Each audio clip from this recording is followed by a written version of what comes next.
Is this light not bright enough? Maybe we just need it to be closer. All right. We're readjusting. Making. It is that's better. It is a gray and dreary day out here in Rockaway. See what I did there? But it has not stopped the surfers from enjoying their play. Now, and that was all off the cuff, darlings. I hope you have your cup of coffee ready. And you know what? I was going to start over, but we're all about pure, unadulterated authenticity out here. And did I start out this video the way I thought I would? No, but that's okay. So, get your coffee ready, darlings, and get ready to rock. Now, a simultaneous sip in honor of the glorious Scott Adams. May he live to give us another coffee in the morning, but only if he wants to.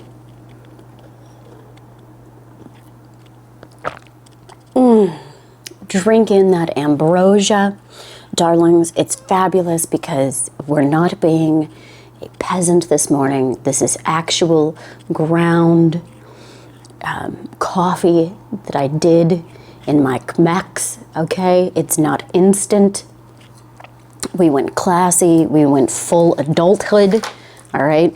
Life is good. It's a Sunday, and I would like to welcome my fellow rugged individualists to the Sunday sermon. Now, before we get too far into it, okay, we have a couple of community notes, all right? We're trying to get better. We're trying to have more of a system here, all right? I'll have to transfer these to my newest planner when it gets here. But for today, it's in the old one. All right, so a few community notes. Now, our books of the week are 2 by Louis L'Amour. Okay, we have Last of the Breed and Conagher by Louis L'Amour, both fabulous books. Again, I've been talking about Louis L'Amour quite a bit in my Sunday sermons because in my attempts to reconnect with what it means to be an American, I've been rereading some, or not rereading, but rather reading for the first time some fabulous American literature and the novels that I've been pounding through outside of my pleasure, well, these are pleasure reads, but you know, outside of my normal pleasure reads are Louis L'Amour. I'm rather a dedicated fan now, and 2 of the ones from this last week are through my journey that I've really enjoyed. I'm currently reading The Quick and the Dead, but 2 that I highly recommend as a jumping off point are Last of the Breed and Conagher. Conagher also has been made into a film with the fabulous oh gosh, you know, Mustache Man, isn't it Sam, you know, I've got it right here. Let me look it up. Okay, we have to figure out who this gentleman, I have to remind myself of who this is.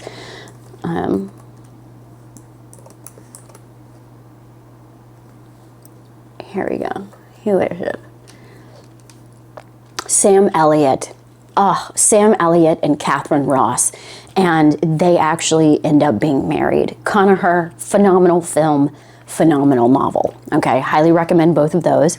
And for my smut queens, first of all, let me go get it, okay? Because we purchased this book specifically because it's an excellent book. Well, we didn't know it when we bought it, but also because of the artwork, okay? So, give me uno momento, darlings, and I will be right back with you, okay? Fortunately for you, the apartment is very short, very small, and takes no time at all. Apparently, it's a rhyming sort of morning here in Foxtonistan. But anywho, and it's a Sunday, and am I wearing an evening gown? Yes, yes I am. Why? Because I can, okay? Now, this is the Smut Bodice Ripper review recommendation of the week, okay? It is Seaflame by Valerie Vayle. It is the second in these books series. Who is it that did? So now I should have looked all of this up before I started this, but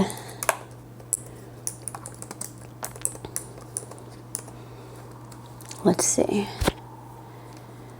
This artist is very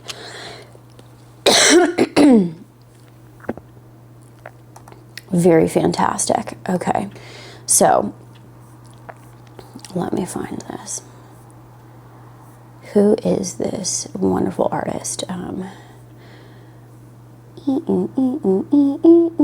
Of course, the internet is deciding to just be slow and sticky. Okay, here we go. Elaine Gignilliat. Elaine Gignilliat, okay? That is who did the artwork for this. It's fantastic. It's also a very well-written book, okay? So that's front cover, back cover, Valerie Vayle, y'all, okay? And this is a first edition. I bought it used because you know how we feel about buying things used, thrift books. And why am I recommending this? Because it is a well-written book, all right? And I'm really tired of the slop that is being passed off as romance these days and the bad name that it's giving to the women that read romance, okay? Y'all need to stop with this, you know, sunrise, you know the book I'm talking about, okay? The one with the Minotaur and, you know, breakfast beverages.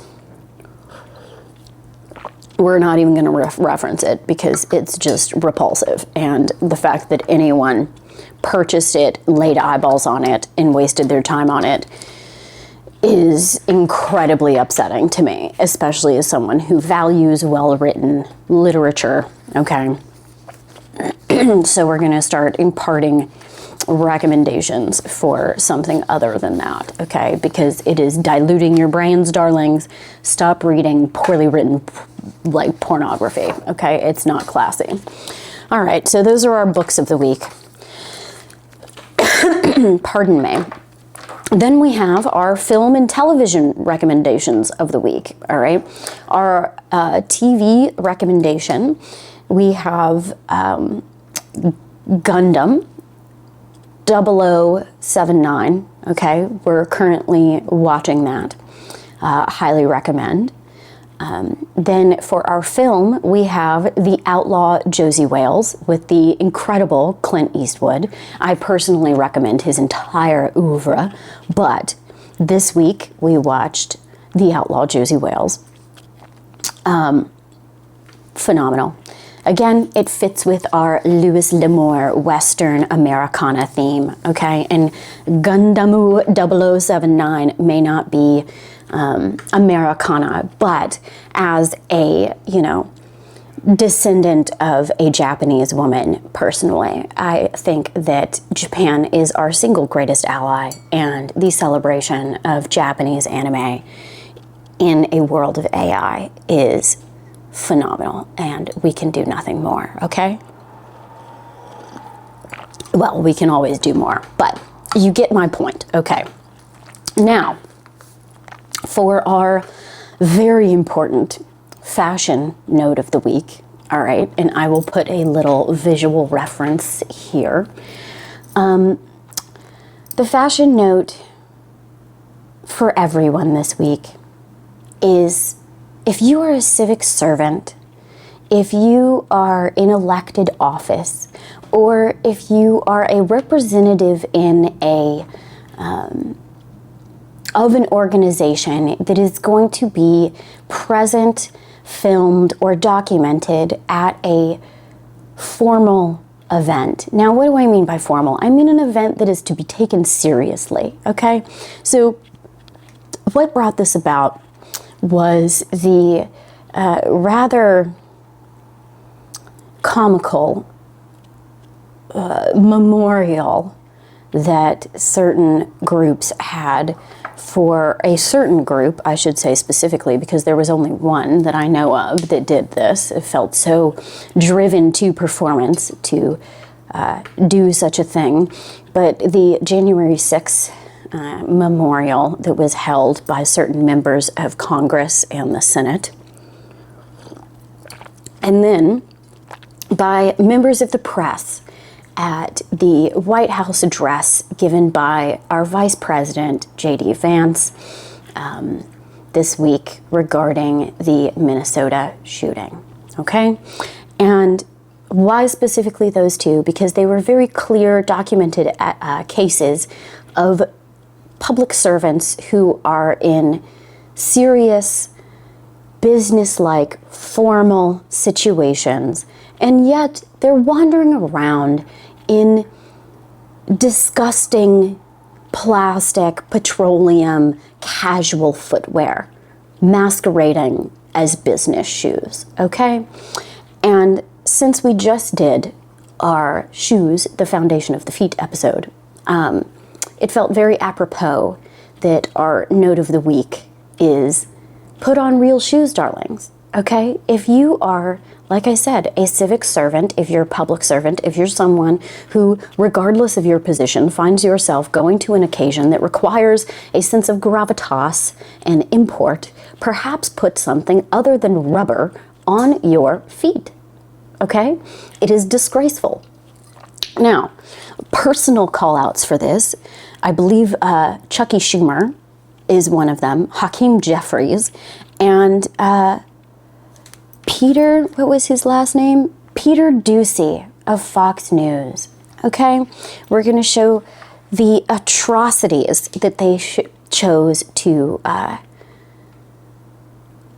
belabor us with at these events, and please do not copy their examples and get some real shoes, darlings, okay? It's disgraceful. Every single one of you is worth quite a bit of money. You can afford to wear something other than cheap-ass, made-in-China, Cole Haan, fake business shoe sneakers, all right? They're not cool. They were never cool, and stop trying to make fetch happen, you dimwits, okay?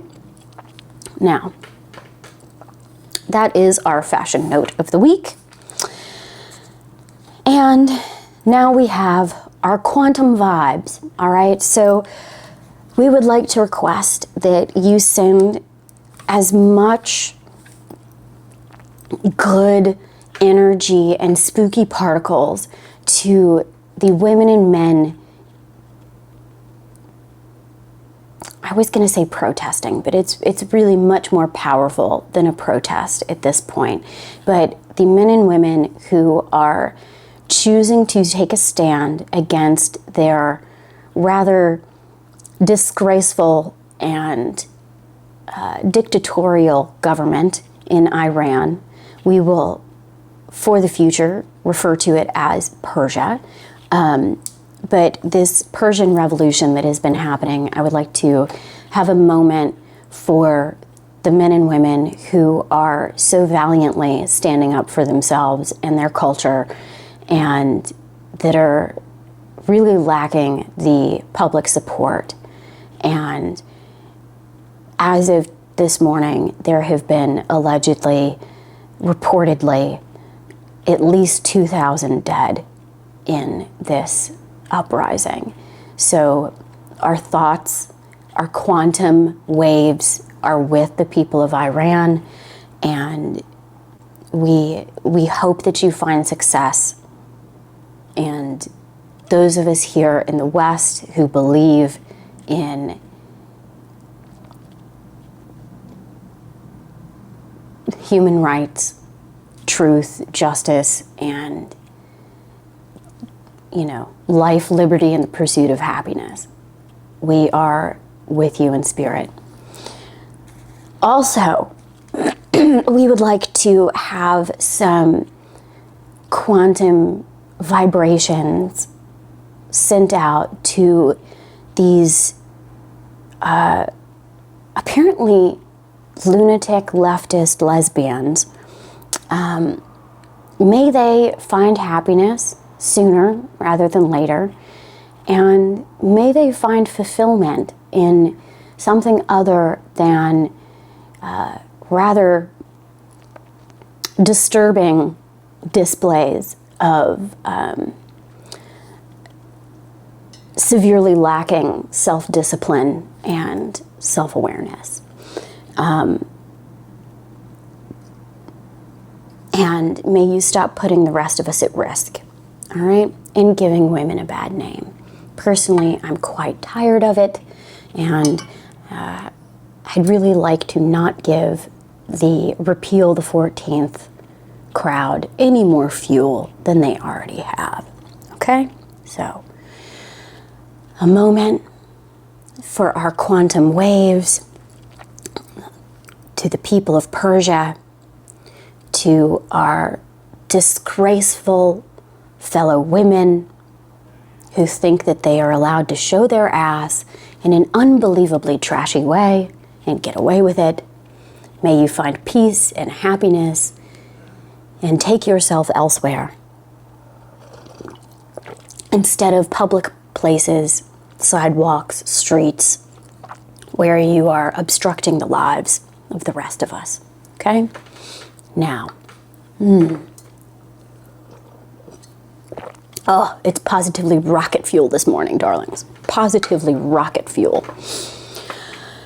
All right, so not only are we going to be, we circled back on our shoes are the foundation of the feet little lecture that we had earlier this week, but we're also going to be circling back to bitch slap to success, because apparently this is just what we need, darlings. It's what we need, all right? And it all ties back into, so again, you might be asking yourself, how is it that I can be discussing these things and then also be talking about beauty pageants?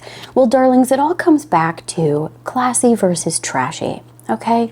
And our need to reestablish what exactly is classy behavior when you are in public, and what is trashy behavior, and why trashy behavior cannot be tolerated, okay? It is extremely trashy, tacky, and harmful behavior to protest in a way that inhibits or puts others at risk, inhibits their daily life and ability to go about their personal lives in a safe and fulfilling way. And frankly, my darlings, anybody that chooses to use a vehicle as a weapon really kind of deserves the Darwinian comeuppance that they get, okay? It's trashy, taggy behavior, and all of us know it, okay? We all know it, darlings. We do. And it's time that we start reminding people that we know, all right? Because it's enough. It's enough. I don't want to live in a neighborhood or in a world or in a country where people think that it is acceptable to use their vehicle to impede the progress of daily life, okay? I don't want people to think that they are allowed to use their vehicle in a threatening manner, whether it's with a federal law enforcement officer or with a fellow human being and citizen on the street, okay? It's just unacceptable behavior. And frankly, I'm also tired of this let me tweet and make loud noises and disturb the peace at all hours of the night in an attempt to do a quote-unquote peaceful protest. darling, you're disturbing the peace. This is also against the law. I don't know why we stopped enforcing this, okay? There are other people that live in these neighborhoods, that live in these cities, that have to go about their daily lives, all right? And you are disturbing them just as much as you are disturbing those that you are looking to cause discomfort to, okay? You are discomforting all of us, and I'm over it, okay? It's trashy behavior. Now, this brings us to our sermon of the week, which is the sprouts from the misinterpretation of Ralph Waldo Emerson's nonviolent resistance, okay? And Ralph Waldo Emerson also fits beautifully into our reconnection with what it means to be an American, and the re-identification with rugged individualism. Because we are what, darlings? We are rugged individualists. So, in that vein, I've reintroduced myself with Ralph Waldo Emerson, and we're going to be talking about his essay about self-reliance, as well as a few of our favorite quotes from Mr. Emerson, okay? And do we have them physically printed? Yes, we do. Why? Because I'm an old lady, okay? Now, how does this tie in to nonviolent resistance? Well, Ralph Waldo Emerson was in fact one of the significant inspirations to Mahatma Gandhi and his nonviolent resistance movement, which has now then been translated in the most bastardized of ways into what these current crop of nonviolent resistance protesters are perceiving as acceptable acts of resistance within our society. And how is that a misinterpretation? Well, darlings, I can tell you right now, after reading Self-Reliance by Mr. Emerson, that his entire point was that resistance comes from within. It comes from it comes with re-identifying and rooting oneself in a strong sense of personal identity, okay? So, I think we'll read a few of our favorite quotes from Emerson because they apply very directly to what I'm attempting to accomplish with these videos, okay? So, the first being, good criticism is very rare and always precious. This comes from his essay on conduct. Okay, which seems extremely apropos in our current situation. And with what I try to do in my daily life, criticism is an act of love. And good criticism, as Emerson says, is very rare and always precious. He also says from his essay on intellect, what is the hardest task in the world? To think.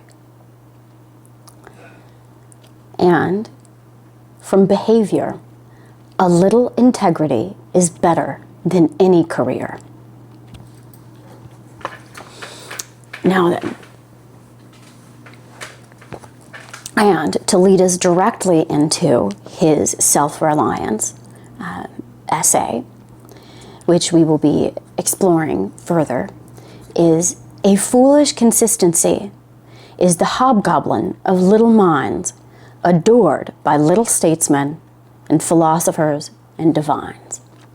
And in this context, Emerson is referring to a foolish consistency, meaning that to hold on to consistency for consistency's sake is the hobgoblin of little minds. Now,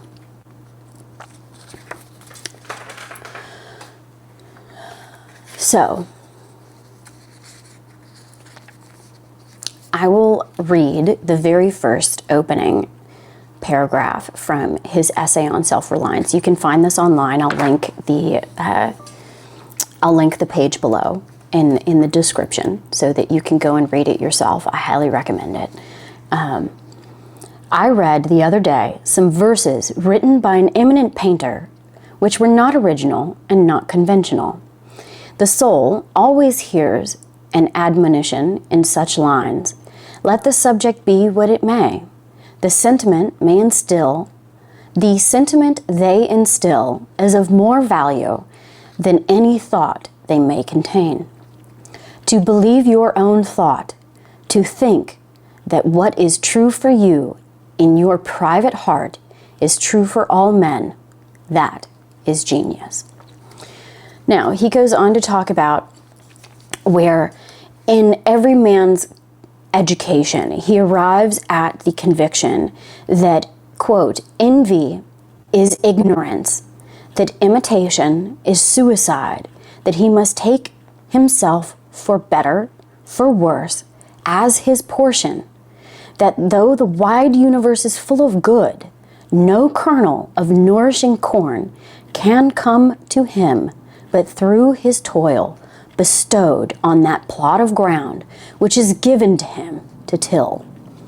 Now, what does Emerson mean by this? Well, as the great philosopher of our time, Asmongold, likes to say, he's referring to skill points. Skill points, XP, and positive and negative traits that we are all given at, that we just all have, right? Like, there are undoubtedly things that you have been given from your genetic ancestors that I have not been given from mine. And there are undoubtedly traits that my own ancestors have had that I have not been given, right? Now, this is, particularly a recent example because I was wandering around the house caterwauling this morning while brewing my coffee. My mother is a phenomenal singer. She has a wonderful set of pipes that she's been gifted with genetically. However, I did not inherit that. Personally, I could not carry a tune if you handed it to me in a bucket, okay?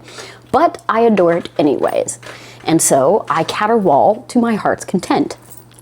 But that does not mean that I'm going to go out and attempt to be the next Marie Calais, okay? Because I'm just not. I don't have those skill points, I don't have those traits, and I don't have that XP. It's just never going to happen for me, darlings, okay? The universe is seen to gift me with a number of fabulous talents, but that is not one of them, all right? And what Emerson is saying here is that when he says he must take himself for better, for worse, as his portion, he's saying that the key to finding success, to finding happiness, is the complete and total acceptance of all of your good traits and all of your bad traits, because only then are you capable of recognizing where your path to personal success and happiness might lie, and then move in an intelligent way, right? And move in a way that benefits you and sets you up for future success, right? And that's why he says, if envy is ignorance and that imitation is suicide, because you will never be anyone but yourself, darlings. And so to imitate others is suicide. You're asking for failure by trying to be someone you are not. And to envy others for what they have versus what you have is just ignorance. Now, further on this, he talks about how, quote, a man is relieved and gay. When he says gay, he means happy, not homosexual. A man is relieved and gay when he has put his heart into his work and done his best. But what he has said or done otherwise shall give him no peace. It is a deliverance that does not deliver. In the attempt, his genius deserts him. No muse befriends, no invention, no hope. So, what Emerson is saying here is that when you dedicate yourself to your work, into doing your best with what you have been given, with the skills, the XP, the traits, and working within the confines of your best and worst qualities, you find happiness, success, and the muse and genius will find you. And I believe that. I believe that if you find the things that inspire you, that are good, that you are good at, right? Because every single person has something that they are good at.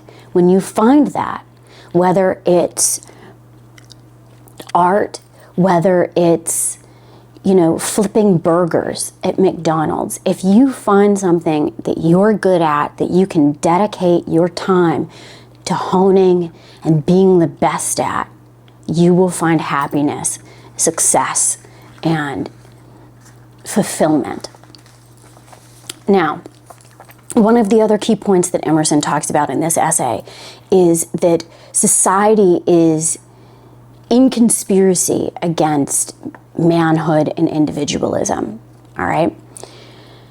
And that the voices we hear when alone grow weak and inaudible when we go out into the world, because the world is trying to influence you and have power over you by derailing your internal guide and intuition. And quote, "Society everywhere is in conspiracy against the manhood of every one of its members. Society is a joint stock company in which the members agree, for the better securing of his bread to each shareholder, to surrender the liberty and culture of the eater. The virtue in most request is conformity. Self-reliance is its aversion. It loves not realities and creators, but names and customs." So why would it do this? Well, because society is nothing but like the formation and conglomeration of institutions and public entities. And what do public entities and institutions require? They require your reliance on them versus reliance on yourself, right?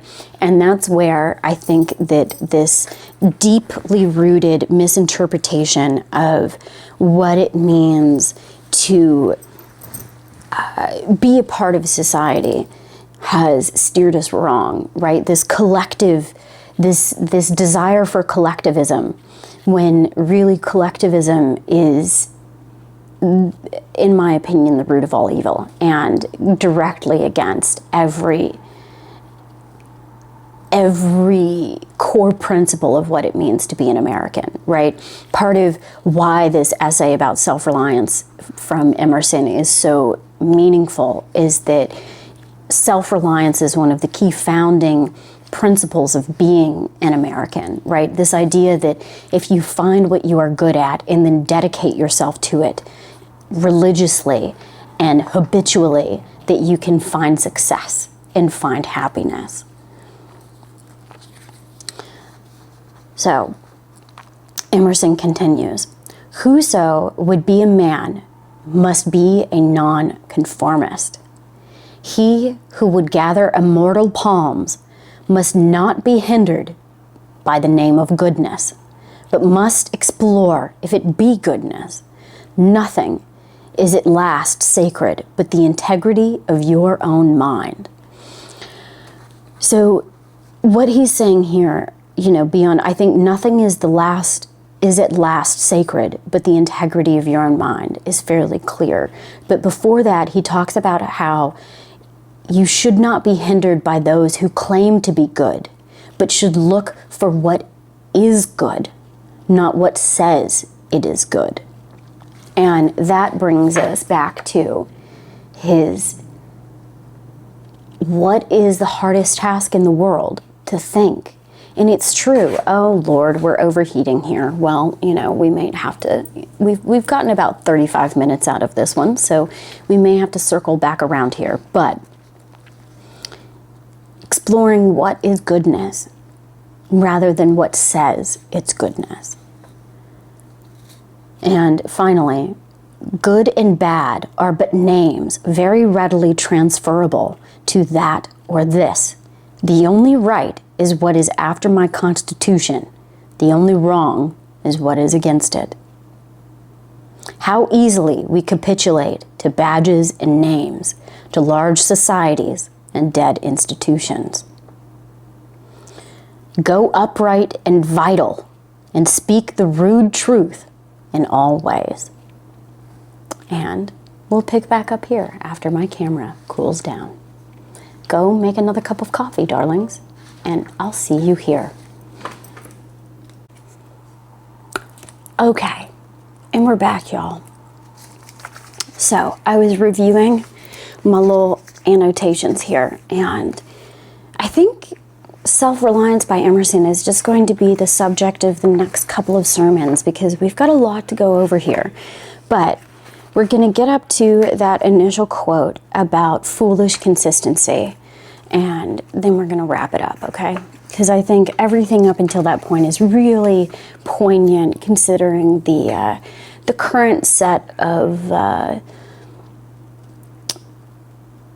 happenings. So,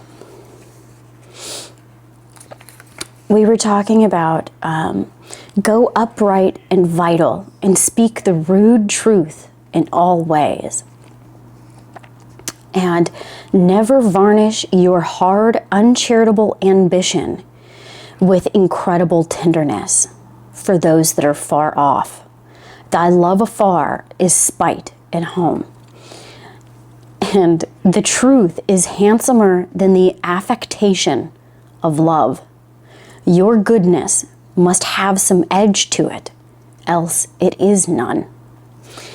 And what Emerson is referring to here is that it takes a lot of personal strength and integrity and honor to be honest and truthful about reality. And reality, by its very nature, is harsh and painful. And that it takes an enormous amount of personal resolve to deliver that and to do it, but to do anything other than that is, as he say, is spite at home, because it means that you are, instead of focusing on what is near and directly influenced by you on a day-to-day basis, you are focusing on things that you have no control over, which I think is really poignant considering how much of these performative protests are about places and things that have very little to do with your everyday life. And when they are about your everyday life, they're done in the service of conformity and to align oneself with what is said to be good rather than what is good. Now, oh God, is the battery going to be dead? All right, we're going to have to do a new battery. Give me 1 second. I'll be right back. Part 2, the remix. All right. And there's also, I think, I forget who it is exactly that says this, but Ashton Forbes, which if you're not familiar with Ashton Forbes, you should totally check him out. He is our Monday, Wednesday, and Friday night live stream of choice. But Ashton Forbes in his intro has a clip where they're referring to a philosopher scientist who refers to where when we start doing what sounds good versus what is good.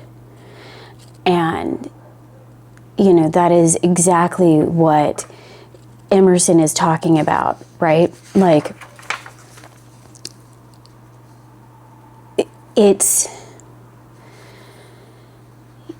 you cannot you cannot affect goodness. You have to be goodness. And goodness, by its very nature, has a harshness to it. You know, I always tell people, I'm not a nice person. I am a good person. There is a distinct difference. And we have moved away from this recognition that, like I said before, life is harsh, life is cruel, life is dangerous, and that to pretend otherwise results in what we've seen this week. You know, it results in the death of someone who has been encouraged by ideology and the performance of goodness to abandon self-preservation in the service of an ideology and the cloak of goodness rather than actual lived goodness. And how does Emerson say we can address them? Emerson says that what I must do is all that concerns me, not what people think. And what he's saying in this segment is that all that you can do is apply yourself to being the best and living in the best, most honorable, in the most honorable way every day with every action that you have in the moment that you have it. And to have integrity in the way that you move through life based off of what your particular skill points and traits and characteristics are, right? Like what particular XP and skill points you have, and moving through the world in an honorable way that capitalizes on that.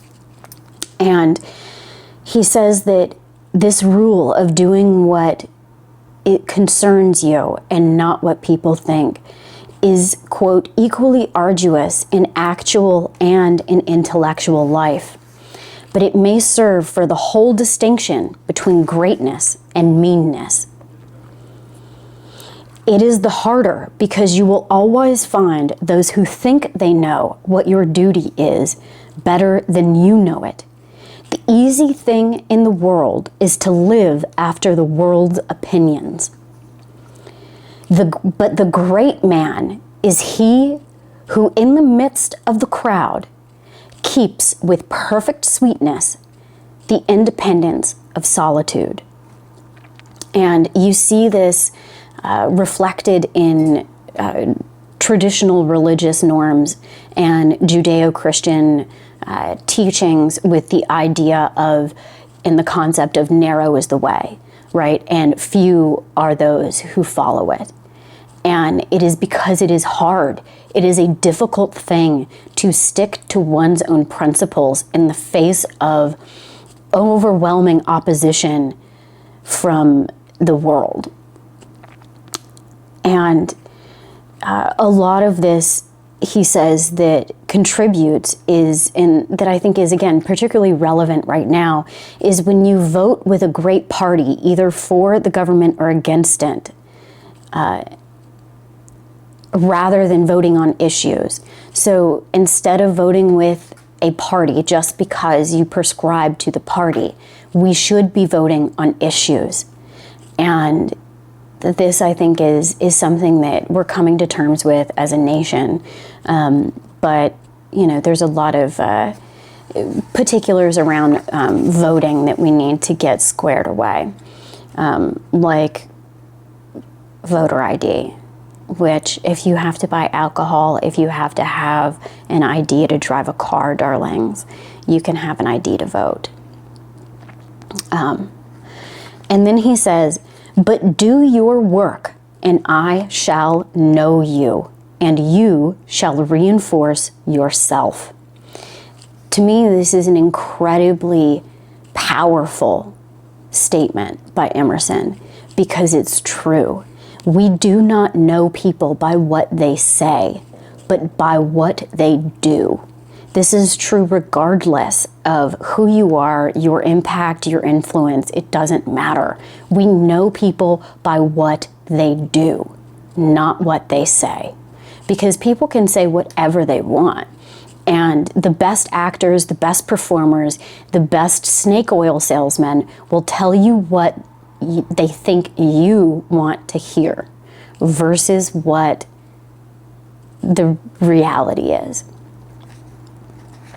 So Emerson, throughout this entire essay, which we'll get into as we explore these themes and concepts, really hinges upon that as a linchpin of self-reliance, is do your work and the world will know you. All right. Then he says, and he starts talking about how most men have bound their eyes with one handkerchief or another and, quote, attached themselves to some one of these communities of opinion. This conformity makes them not false in a few particulars, authors of a few lies, but false in all particulars. Their every truth is not quite true. Their two is not the real two. Their four is not the real four.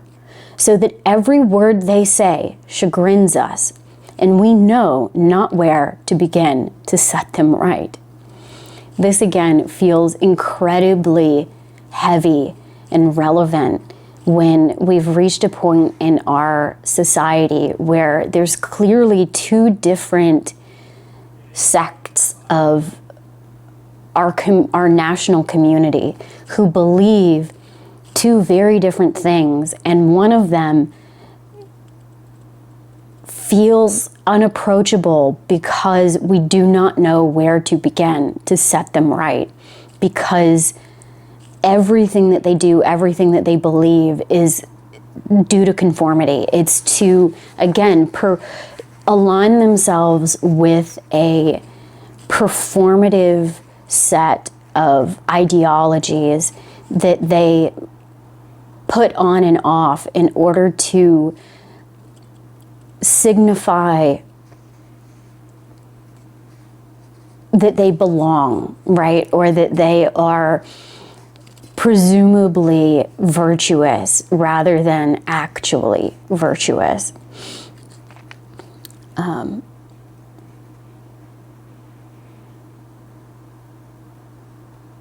Okay, and then he goes into this further. For nonconformity, the world whips you with its displeasure. This is a very famous quote by Emerson, saying that if you are a nonconformist, the world whips you with its displeasure.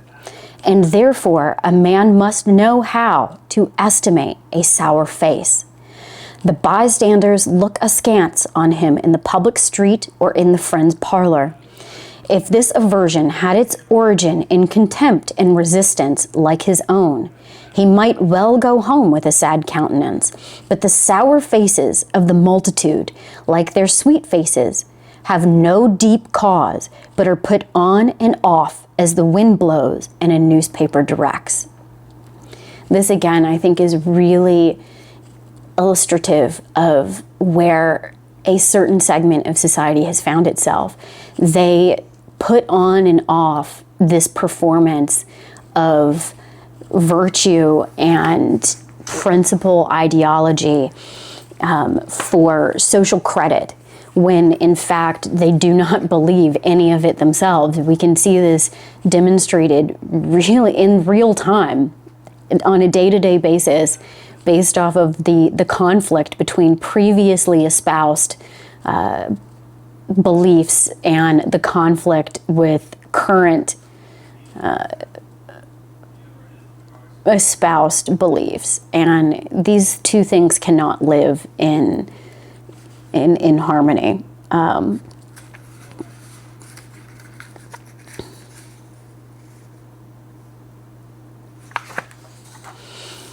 All right, now we get to this whole segment. So between that last quote where he's discussing that the sour faces, the multitude, have no deep cause, and their countenances are put on and off as the wind blows and as a newspaper directs.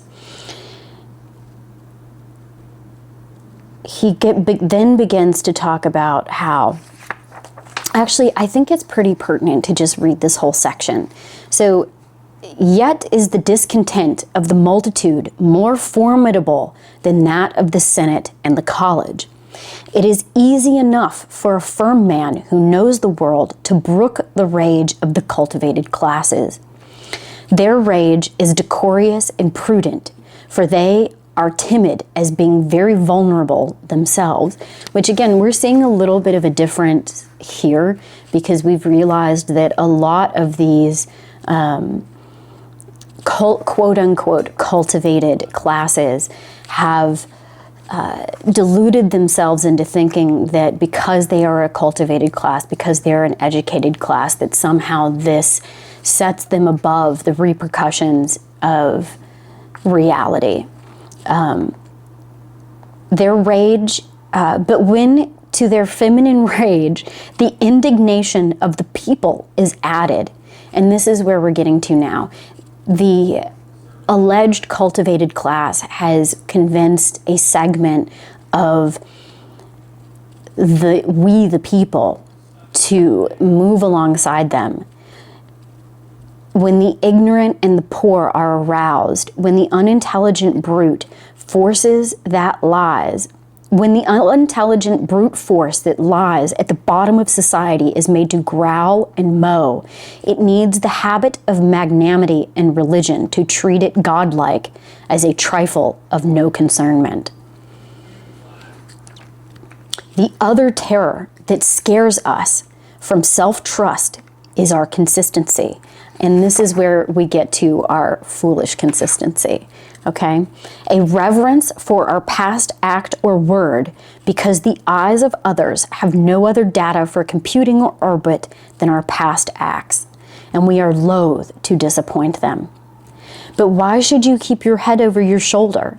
Why drag about this corpse of your memory, lest you contradict somewhat what you have stated in this or that public place? Suppose you should contradict yourself, what then? It seems to be a rule of wisdom never to rely on your memory alone. And so a lot of what he's talking about here is that you should not allow yourself to hold to past ideas at the expense of growth and change. And I think that this is true. I think that being able to admit that you are wrong or that you have grown or evolved in your beliefs is one of the greatest and most powerful strengths that you can have. And it is the sign of true wisdom and personal integrity to admit when you are wrong, and that is, and in especially now, I think in our current era where everything is documented and everything can be brought back up by internet sleuths to counteract whatever you may be saying in the present, right? How we can see this played out currently is not in admitting that you're wrong, right? It's that this foolish consistency is when confronted with a conflict with past statements and current statements, is to continue to hold to past statements or current statements in spite of overwhelming conflict, right? And we're seeing this with people who have in the past lauded the death of an individual, and yet are now currently moaning and allegedly mourning the demise of another. And that is where that foolish consistency is most apparent, right? Because you should always mourn the death of an individual, but you can also simultaneously recognize that not all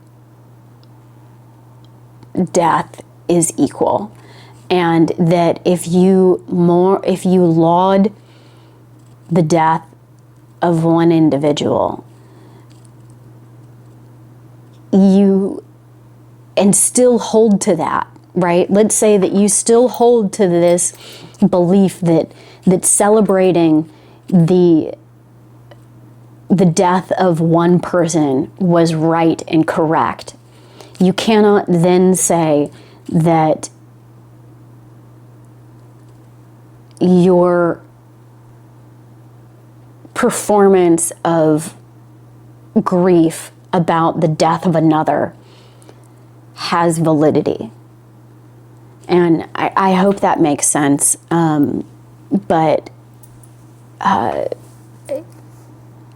think that that's what Emerson means by a foolish consistency, is the hobgoblin of little minds, right? Like, you should be able to admit and say, you know what, yes, what I said in the past was inconsistent with what I'm saying now, and I was wrong, right? Or you have to admit that what you're saying now is inconsistent and is wrong. And especially when, you know, and I think this is demonstrated even more fully with the with perception, right? Like, in an age where everything is videotaped, everything is recorded, everything is documented, it really is a foolish consistency, and truly does show, as Emerson says, the hobgoblin of little minds, when confronted with reality and you continue to hold to previous statements and beliefs, right? Like, when you are confronted with the reality of a situation, that someone's actions led to their Darwinian demise, then you should be able to admit, you know what, based off of new evidence, I change my mind.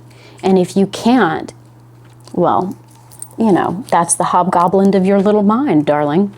And it is, quote, a foolish consistency is the hobgoblin of little minds, adored by little statesmen and philosophers and divines.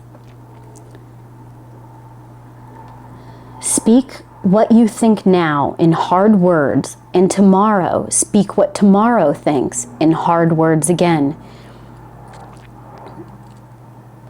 And so you shall be misunderstood.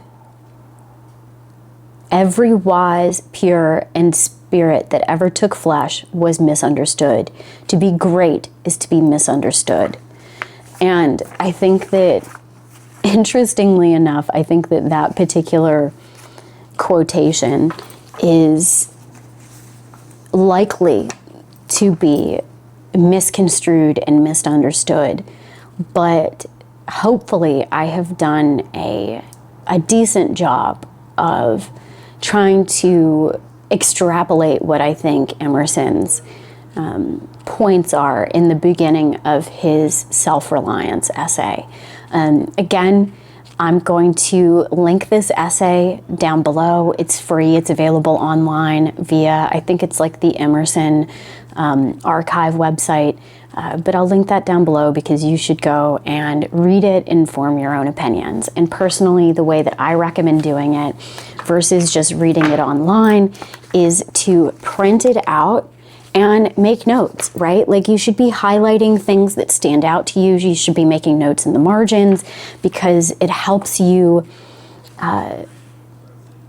critically think about what you're reading, and it allows you time and space to sit with something and research things that you don't necessarily understand. I mean, there were words, there were, phrases and ways that he went about speaking on things that I needed to go and refresh myself on and expand my own understanding of while reading it. So again, I think we're just going to continue with Emerson for a few weeks, because there's we didn't even get halfway through, and there's a lot that he's speaking on in this essay that I think is relevant and poignant to where we find ourselves right now.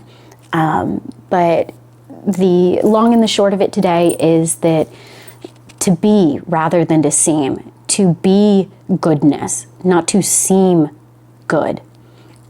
And that everyone is born with a certain set of skills and talents, and the most glorious thing that you can do is to recognize what those are, recognize what your own foibles and faults and weak points are, and then continue to act in a way that is true to what you are capable of bringing to the world. And doing that regardless of what those who seek to subjugate your autonomy in service of a institution or ideology would have you think. And to be aware, to be wary of those who profess to have goodness and love and truth, but whose actions show otherwise. And also, don't be aware of when you are Darwinining yourself. Okay, all right, because there are certain inalienable truths, one of which is if a man has a gun, don't threaten him with a vehicle, because you will end up getting got.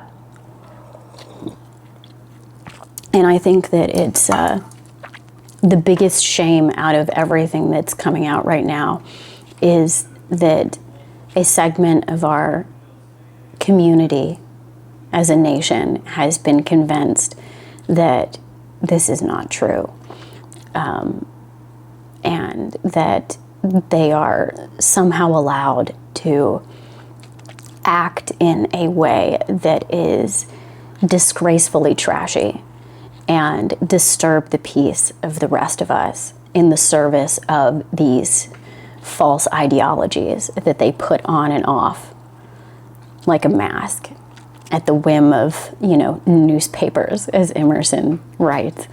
And yeah. And again, I think just to wrap this up, because we're coming up on like an hour here with this particular sermon. Actually, we're probably over it now, but I think if you've reached the end of this, the last little tidbit that I'll leave you is that I totally believe in your right to protest and to express your discontent with government, with society, with, actions within your community. But what I disagree with is doing it in a distasteful and trashy way. You should do so in a way that is polite, that is respectful of those who inhabit the community around you, and respects your life, right? Like, if you want to protest, stand on the sidewalk. Don't, and get out of people's way when they're trying to use the sidewalk, or, stand on the side of the road. Don't stand in the road. because you're not allowed to do that. That's trashy behavior. I don't care if it is a protest. You're not allowed to do that, because I don't want to live in a world where people think it's okay to inhibit the lives of others for performance. Okay? No. I'm not living in a world with y'all where you think it's okay to disturb the peace of everyone in the service of faux goodness and, you know, the performance of social credit, right? Like, no, you don't get to disturb our peace. You don't get to disturb people on their way to work, and you in the service of an ideology. Especially because we live in the United States, where for some reason you're allowed to do that. Like, we've allowed you to do this. It's gone on too long, darlings, okay? Nowhere else in the world are you allowed to inhibit normal people's ability to go about their daily lives and live the best that they can with what they have in the service of some ideology that you've put on as a whim in order to signify to someone that you are morally superior. No, darling, you lost your moral superiority as soon as you decided to inhibit others' ability to live their lives in a peaceful and undisturbed way. All right?